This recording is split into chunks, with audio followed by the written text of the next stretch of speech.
জঙ্গলে, জঙ্গল জানো তো, অনেক গাছপালা থাকে জঙ্গলে। একটা গাই,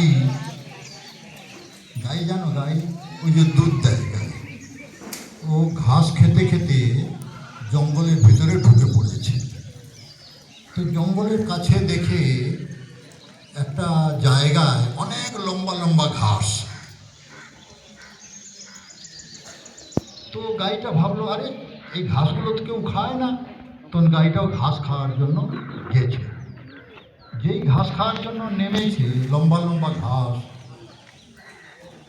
তখন ওইটা ছিল দলদলি। দলদলি মানে পাঁক, বুঝলে, পাঁক। ওই গ্রামের দিকে পাঁক থাকে না, পাঁক, খুব পাঁক, যার ফলে ঘাস হয়েছে, কেউ খেতে যায় না। তো এই গাই তো বুঝেনি, তখন গাই গিয়ে ওখানে ঘাস খেতে নেমেছে আর পাঁকে ফেঁসে গেছে। তো যত ওঠার চেষ্টা করছে, এদিক ওদিক করছে, তত আরো বেশি ভেসে যাচ্ছে, নিচে নেমে যাচ্ছে। তখন গাই ভাবলো, আরে আমি তো আর ফেঁসে গেছি, এখন তো আর যাওয়া যাবে না।